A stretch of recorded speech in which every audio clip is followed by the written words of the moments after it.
Et c'est qu'après, en fait, avoir pris du recul sur cette expérience, que je me dis que c'était pas normal qu'ils me disent de faire un tour sur moi-même et que moi je le fasse et qu'ils me relookent en fait.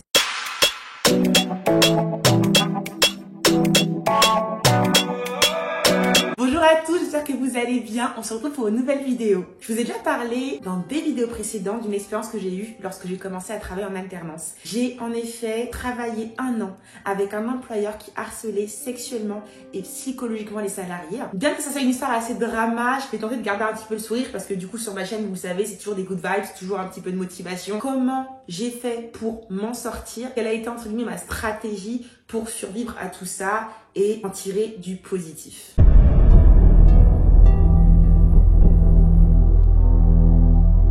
Pour tout recontextualiser, j'ai 19 ans, je suis en DUT technique de commercialisation et j'ai galéré à trouver un employeur pour ma 2e année. J'ai donc trouvé cette entreprise que je ne vais pas citer. C'est pas une vidéo pour dénoncer, donc du coup j'ai fait attention à changer le prénom des personnes que je vais être amenée à citer. Tout a commencé le 1er septembre 2014.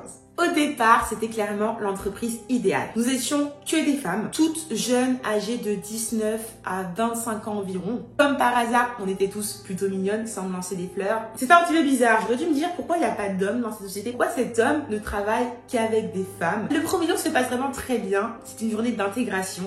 Il nous invite tous au restaurant. Il nous accueille avec des viennoiseries de matin. On avait du café. Il avait acheté du lait pour celles qui boivent du lait, du thé pour celles qui boivent du thé. On part se promener à Versailles.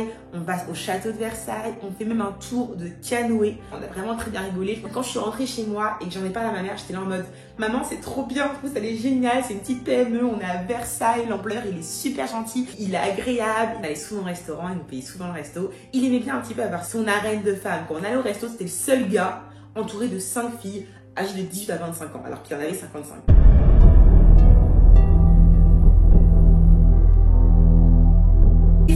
Il est important même que je vous parle de la mission que nous avons toutes au sein de cette entreprise. C'est de la téléprospection. De 9h à 17h, on faisait essentiellement du téléphone. Il fallait fixer un rendez-vous avec une entreprise et du coup, le boss, lui, partait ensuite en rendez-vous pour vendre des produits. Et c'est extrêmement dur. On a pris des entreprises qui n'avaient pas forcément de besoin, qui ne nous connaissaient pas. Clairement, de 9h à 17h, on se prenait des chiffres. Un gens qui nous disaient « on n'est pas intéressé », qui nous raccrochaient au nez, etc. Et j'ai eu cette chance dans mon malheur, c'était que j'étais plutôt bonne dans cette mission. Quand on prenait pas de rendez-vous, le boss n'était pas content. Quand on prenait des rendez-vous, le boss était content. Sauf que mes collègues n'y arrivaient pas.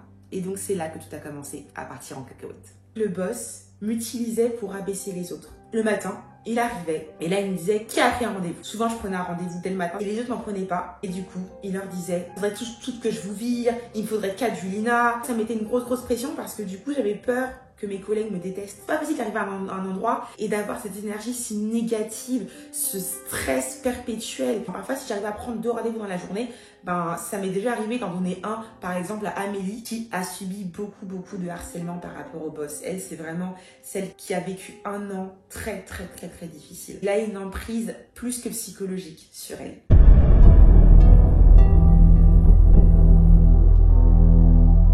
Le harcèlement psychologique a vraiment commencé lorsque le boss remarquait que l'argent ne rentrait pas. Il avait besoin d'argent, il voulait de l'argent et du coup, toute son anxiété, eh bien, il le rejetait, il le projetait sur nous. Tous les matins, la manière dont on nous disait bonjour nous donnait la couleur sur comment allait se passer la journée. Il avait cette manière de nous regarder fixement, comme s'il lisait en nous, c'était vraiment très bizarre. Ça fait 7 ans, mais je me rappelle encore qu'il vient vers moi, il me serre la main, il la serre avec une poignée assez forte. Vous savez, un petit peu c'est les hommes qui veulent montrer que c'est eux les boss, tu vois, qui ils te prennent, ils te serrent bien, mais genre bien fermement. Il garde ma main et il me regarde vraiment fixement dans les yeux pendant au moins 5 secondes. Et il me dit, comment ça va, Julina? Penses-tu que tu me prendras des rendez-vous ce matin? Un psychopathe. Un stress perpétuel. C'était vraiment très mesquin. Il pouvait par exemple arriver au bureau, claquer la porte de son bureau brusquement pour nous faire comprendre en fait qu'aujourd'hui ça ne va pas. Il pouvait aussi nous convoquer dans le bureau. Il claquait la porte, il attendait un petit peu et d'un coup il ouvrait la porte et il disait Julina ou bien Amélie ou toutes les autres filles qu'il y avait et nous dire viens, il faut que je te parle. Parfois c'était juste des coups de pression mais des coups de pression inutiles. Il nous disait viens, il faut que je te parle en mode il est énervé et en fait quand on s'assoit, il a juste à nous parler d'un truc, d'un email, d'un client, d'un cas de figure. Il voulait juste nous faire stresser toute la journée. Et je vous promets que tous les jours, on espérait qu'il se bat en rendez-vous pour être tranquille au bureau. Grâce à son accès à son compte Google Gmail, bien on avait accès à sa position géographique. Du coup, pour nous rassurer, à chaque fois, on regardait quand il reprenait la route. Bon, ça va, là, il est encore sur la A14. Oh là, il est encore à Juan-Josas. On est tranquille. Pour nous prôner aussi en rendez-vous avec lui, pour nous former un petit peu en clientèle. Et à chaque fois, on priait, on croisait les dents en mode « J'espère que cette fois-ci, ce ne sera pas moi ».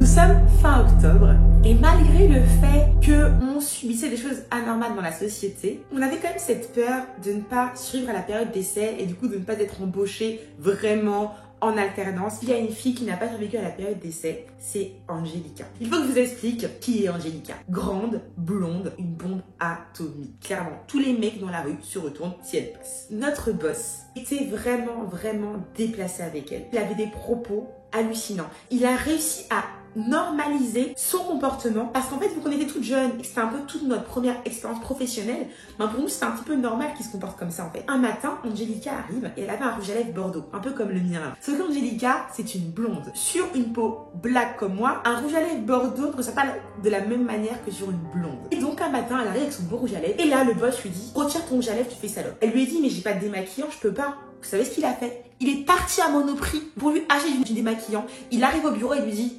retire ce rouge à lèvres de salope. Malade le mec. On était choqués. Et Angelica, qu'est-ce qu'elle a fait? Elle est partie retirer son rouge à lèvres. Mais bon, qui aurait fait autrement? On avait 19 piges. Il en avait 56. Et il pouvait aussi lui dire des trucs du style viens avec moi en rendez-vous. Avec toi, c'est sûr que les clients vont signer. Puis toujours des propos déplacés. Oh, demain, mets des talons. Oh, demain, mets un décolleté. Malade. Mais pour nous, c'était presque normal en fait. Tellement on avait l'habitude de vivre ça tous les jours en fait. Il faisait aussi souvent des blagues sexistes. Il avait aussi pris l'habitude de faire des fois des jeux. Ouais, pour 10 000 €, vous êtes prêts à faire quoi? Est-ce que pour 10 000 €, tu suces un mec? Au début, il commençait toujours un petit peu doucement. Est-ce que pour 1 million d'euros, t'embrasses une fille? Après, ça allait un petit peu plus loin. Est-ce que pour 1 million d'euros, tu couches avec un mec? Est-ce que pour 1 million d'euros, tu couches avec un client? Est-ce que pour 10 millions, tu couches avec ton boss? C'était réel. Par rapport à cette Angelica, j'ai toujours soupçonné qu'il n'ait pas déjà essayé quelque chose avec elle. Et donc, bizarrement, vers la fin de la période d'essai de toutes les filles, et notamment d'Angelica, il a commencé à changer un peu son comportement avec elle. Il a accentué le fait qu'elle ne prenait pas de rendez-vous, qu'elle n'était pas assez bonne,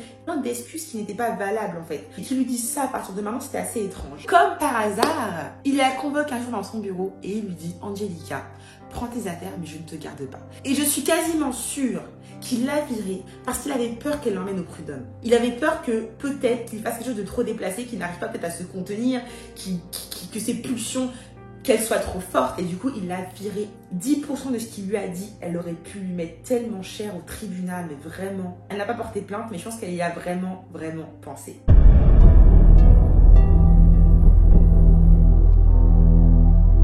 Pour la première fois, il a embauché une femme en CDI. Elle était âgée de 38 ans. C'était notre chef des ventes en fait. Elle était là un petit peu pour nous diriger et pour aussi aller en rendez-vous clientèle à sa place. Et ça a été vraiment un souffle d'air frais Sabrina parce qu'elle était pétillante, c'est devenu très vite mon binôme. Comme d'habitude, au début tout se passe très bien. Il se fait passer pour le meilleur boss du monde, hyper gentil. Sauf que dès que rien n'allait et que les ventes ne se faisaient pas, il devenait un vrai psychopathe. Ce qu'il faut aussi que vous sachiez, c'était que il était extrêmement jaloux. Il ne supportait pas qu'on mange ensemble. Il ne supportait pas qu'on crée un groupe avec de la cohésion d'équipe. Il détestait que je sois aussi proche de Sabrina. Quand on allait chercher à manger toutes les deux, il n'était pas d'accord. Il lui disait carrément « Sabrina, tu devrais prendre un peu plus de distance avec les stagiaires parce que ça t'a montré que tu es la boss, que tu es au-dessus d'elle. Il faut pas que tu sois amie avec elle en fait. » Et pour vous dire, des fois, quand Sabrina partait chercher à manger, il me convoquait dans son bureau. Ou à l'inverse, si je partais manger, il convoquait Sabrina dans son bureau pour qu'on n'y aille pas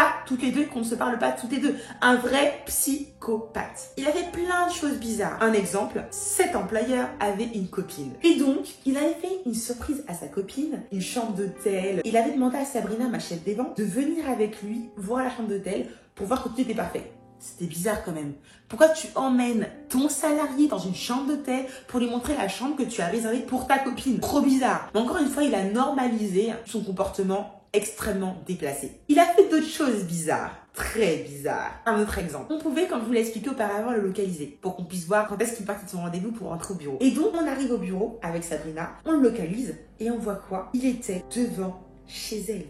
posé, un psychopathe. Là où habite Sabrina, on n'avait aucun client là-bas. Et puis à quel moment il allait faire un rendez-vous à 8h du matin où elle habitait en fait, c'était pas possible. Donc vraiment trop bizarre. Et donc, puisqu'à un moment donné, il en a eu marre de Sabrina, il a commencé, tout comme Angelica, à lui reprocher plein de choses. Et attendez, ce n'est pas tout. Toujours il critiquait derrière le dos des autres, enfin c'était vraiment horrible. Sauf que lui, ce qu'il savait pas, c'est qu'on était comme ça, nous, quand il était pas là. Et que du coup, on se répétait tout. Un jour, il a eu la brillante idée de vouloir faire croire à Sabrina qu'il était amoureux d'elle pour qu'elle démissionne, pour qu'elle ait peur. Il a essayé de se servir de moi. Ce que je vous ai pas dit aussi, j'ai grandi avec un pervers narcissique et donc du coup, je reconnais les manipulateurs, je sais comment ils agissent et surtout je sais comment me comporter avec eux. C'est-à-dire que je lui faisais croire que j'étais tout le temps de son côté. Je disais amen à tout ce qu'il disait pour qu'il croie qu'il m'avait dans sa poche en fait. Dès qu'il prévoyait quelque chose de bizarre, il me le disait. Et donc moi du coup, je le disais à mes collègues et elles pouvaient se protéger de cette manière. Et donc du coup, il me dit Julina viens. J'arrive dans son bureau et il me sort Julina, on va faire croire à Sabrina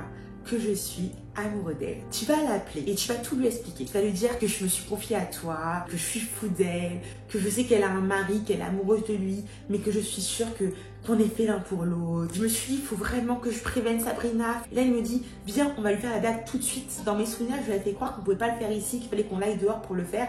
Et donc, je lui ai dit, allez dehors, je vous rejoins, pour avoir le temps justement d'appeler Sabrina et de la prévenir. J'envoie un message à Sabrina rapide. Je lui dis, Sabrina, ne réponds pas au téléphone, c'est moi qui vais t'appeler. Il a prévu de faire un truc de psychopathe, ne réponds surtout pas, je t'expliquerai après. Elle a mon message, elle me dit, ok, je te remercie. Je sors dehors, je rejoins mon employeur psychopathe. Je lui dis, oh, ça c'est une superbe idée, c'est trop génial. Je suis un petit peu la débile en fait, clairement, je faisais exprès d'être bête pour lui faire croire en fait que je rentre dans son jeu. J'appelle Sabrina, elle ne répond pas. Et là, il me dit, rappelle-la, mais laisse-lui un message vocal. Un grand malade! Mais qui fait ça? Qui fait ça? Un psychopathe! Le mec était malade!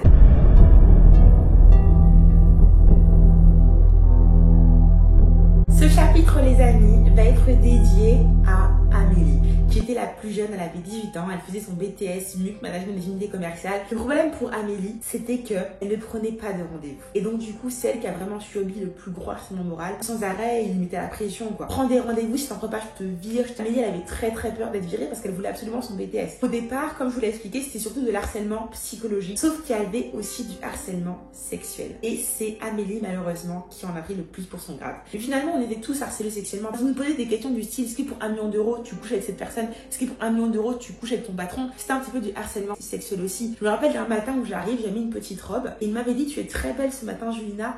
Fais un tour sur toi-même. Et moi, qu'est-ce que j'ai fait? J'ai fait un tour sur moi-même. Et c'est qu'après, en fait, avoir pris du recul sur cette expérience, que je me dis que c'était pas normal qu'ils me disent de faire un tour sur moi-même et que moi je le fasse et qu'ils me relookent en fait. J'étais jeune et c'était encore une fois ma première expérience professionnelle. Et donc Amélie, en fait, il est tombé amoureux d'elle, c'est ce qu'il lui expliquait. Et que malgré le fait qu'elle soit très nulle en prise de rendez-vous, qu'il la gardait parce qu'il l'aimait beaucoup. C'était clairement un manipulateur. Il jouait du fait qu'elle avait peur de ne pas rester en alternance pour essayer quelque chose avec elle. Alors qu'elle avait 18 ans et qu'il en avait 56, ce n'est pas normal. Il l'a convoqué dans son bureau, il nous avait raconté qu'il touchait parfois la cuisse. Elle avait inventé un mensonge du style qu'elle était très sensible des genoux, qu'il fallait surtout pas qu'on la touche sur les genoux. C'est horrible ce qui lui arrivait, c'était horrible. Il lui disait, réfléchis, je pense qu'être avec un homme plus vieux, c'est peut-être possible pour toi, vraiment réfléchis. Il lui disait, j'ai rêvé de toi cette nuit, j'ai rêvé que je t'offrais ce soutien-gorge jaune fluo, parce que le jaune fluo apparemment c'est ta couleur préférée, enfin un psychopathe. Il lui disait, viens on essaie quelque chose ensemble. Un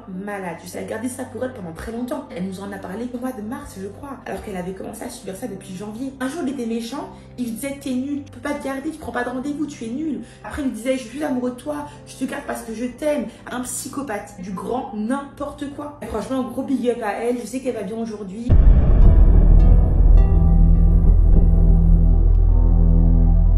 J'ai une chance dans mon malheur, c'était que je n'étais pas du tout, mais pas du tout son style de femme. Les Renois comme moi ne lui plaisaient pas et Dieu merci. Puisque j'étais la seule dans l'entreprise à prendre des rendez-vous, eh bien il se comportait, je dirais pas bien avec moi, mais il avait le comportement le moins anormal avec moi. Il m'avait offert plein de cadeaux pour me garder sous son aile. Il avait le droit à un téléphone, il m'avait offert une nuit d'hôtel. Et oui, je ne mens pas, une nuit d'hôtel. C'est un hôtel assez connu à Versailles. Le Trianon. Trianon Palace. Il essaie vraiment de m'acheter pour me garder sous son aile, quoi. Et ma stratégie était de garder mon ennemi proche de moi, en fait. Sauf que malgré tout ça, malgré tous les cadeaux, malgré tous les compliments, malgré le fait que je prenne des rendez-vous, j'avais eu des primes aussi, c'était une énergie qui était trop mauvaise pour moi et j'ai fait un burn-out qui a duré environ 1 mois, je crois. Ça n'a pas duré longtemps parce que du coup, la boxe m'a sauvée. J'étais vraiment très affaiblie. J'étais très fatiguée. Pour un rien, je pleurais, en fait. J'arrivais, je faisais tomber un stylo par terre, je pleurais. Je rentrais chez moi, j'étais fatiguée. Ma mère me disait comment ça va. Je me mettais à pleurer. Je me cachais pour pleurer. Il y a un moment donné, je prenais plus de rendez-vous, j'arrivais plus. Et je me rappelle qu'il me disait, c'est la boxe qui t'a rendu comme ça, tu prends trop de coups, tu devrais arrêter la boxe, arrête la boxe. Bien sûr, je n'ai pas arrêté la boxe. Il est zinzin, le mec, zinzin.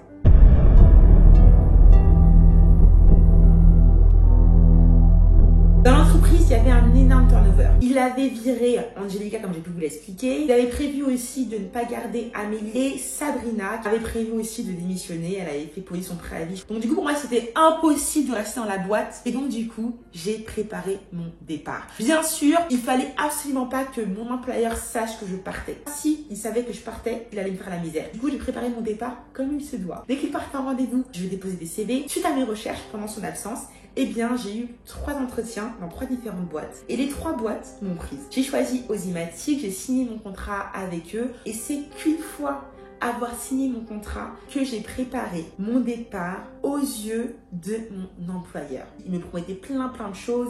Il avait prévu de me prendre une voiture de fonction. Je vais t'embaucher à temps, tu seras payé beaucoup plus que les autres. Bref, il essayait vraiment de me garder dans l'entreprise. Mais pour moi, c'était mort. Je ne resterai pas avec toi. Tu es un psychopathe. Tu mérites d'être en prison. Tu ne mérites pas que je te prenne des rendez-vous. Tu ne mérites pas de signer les contrats que j'ai réussi à t'avoir.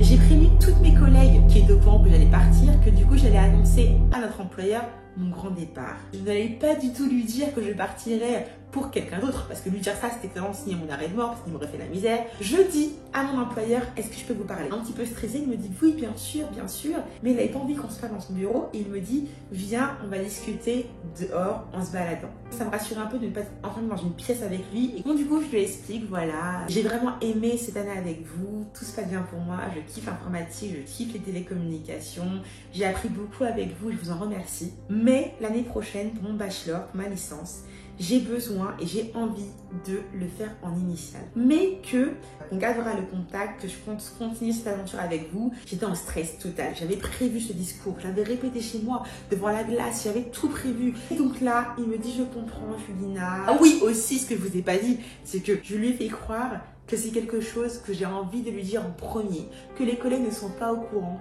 mais que pour moi c'était important qu'il soit le premier à le savoir. Je le brosse dans le sens du poil et ça a marché parce que ça l'a touché, ça l'a mis en fait sur un piédestal et du coup ça m'a fait commencer mon discours sur de bonnes bases en fait. Il a été très touché et il m'a pris dans ses bras. Ça a duré 15 secondes, vraiment. Rassurée, j'essuie mes grosses gouttes de sueur, je rentre avec lui au bureau, on explique à toutes les filles, elles font style qu'elles n'étaient pas au courant. Donc mon départ est préparé, je me barre et une fois que mon contrat sera terminé le 31 juin, il n'entendra plus jamais parler de moi. Clairement plus jamais parler de moi. Libération!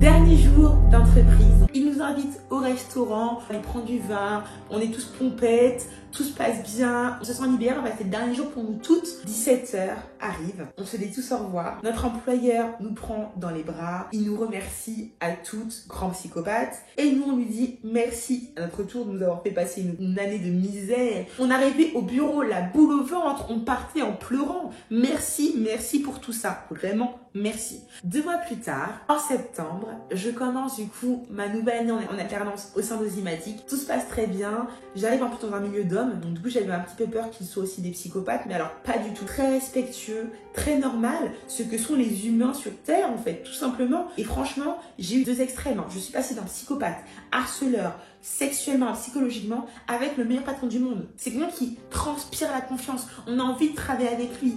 Il est tellement gentil. Début septembre, mon employeur psychopathe tente de reprendre le contact avec moi. Il m'appelle, je ne réponds pas. Il m'envoie des SMS, je ne réponds pas. Il tente de me contacter sur Messenger, sur Facebook, je ne réponds pas. Et là, il arrête subitement. Sauf que 2 ans plus tard, je reçois une invitation LinkedIn. J'ai eu un coup de stress, mais je me dis, ça fait 2 ans, pourquoi tu stresses? C'est terminé, c'est derrière toi, quoi. Tout ce que je sais, c'est que l'entreprise a fermé. Concluons cette vidéo. Ça a été une expérience difficile, mais qui m'a appris beaucoup. C'est grâce à cette expérience que j'ai pu découvrir mon intérêt pour un secteur tel que l'informatique et les télécommunications. Ça m'a appris aussi que le monde de l'entreprise n'est pas tout beau, n'est pas tout rose et qu'il faut se préparer à toute éventualité. Le harcèlement au travail existe, beaucoup plus qu'on peut le croire. Peu de personnes en parlent. On a dû être 7 à avoir vécu du harcèlement au travail et aucune n'a porté plainte. Je prends quand même l'initiative d'en parler sur ma chaîne YouTube. Je pense que c'est important que d'autres personnes sachent ce qui se passe en entreprise, qu'il ne faut surtout pas rester en fait. Nous, on est resté beaucoup trop longtemps. À mon sens, on aurait dû partir bien plus tôt parce que ça aurait pu être bien plus grave. Donc, la meilleure solution à mon sens, si ça vous arrive, c'est de partir. Partez, démissionnez. Je vous assure que vivre quelque chose comme ça pendant trop longtemps, ça affecte votre mental, ça affecte votre confiance en vous. Parce que ce genre de personne, en fait, va vous rabaisser. On va vous faire croire que vous êtes quelqu'un de mauvais au travail, va prendre toute votre énergie positive. Et ça peut vraiment être difficile de se relever de tout ça. Je sais qu'on a souvent peur de partir parce qu'on se dit qu'on a un salaire à la fin du mois qui tourne, qu'on a un loyer à payer. Mais croyez-moi, mieux vaut prendre ce risque et survivre que de mourir dans ce travail. Je suis quelqu'un qui croit beaucoup au karma. Je pense que les personnes qui font du mal autour d'elles, ça va leur retomber dessus un jour ou l'autre. Et la preuve en est, sa société a coulé, a fermé. Il arrive de mauvaises choses aux mauvaises personnes. Je tends à garder le plus de positivité dans cette expérience vraiment horrible. C'est la fin de cette histoire, il y a 10 chapitres, c'était long. Merci de m'avoir écouté. Si vous aussi vous avez vécu de quelque chose de similaire en entreprise, je vous laisse mon email. On pourra peut-être en faire une vidéo YouTube, on pourra peut-être en parler ensemble, discuter. Je pourrais peut-être vous conseiller. N'hésitez pas aussi à m'envoyer un DM sur Instagram. Je pourrais peut-être vous donner quelques petits tips, quelques conseils pour vous en sortir. Je l'ai vécu, donc je sais ce que c'est. Je vous souhaite toujours, comme d'habitude, les meilleurs dans vos vies. Prenez soin de vous. Et puis moi, je vous retrouve dans une nouvelle vidéo la semaine prochaine. Je vous fais plein de gros bisous. Mouah.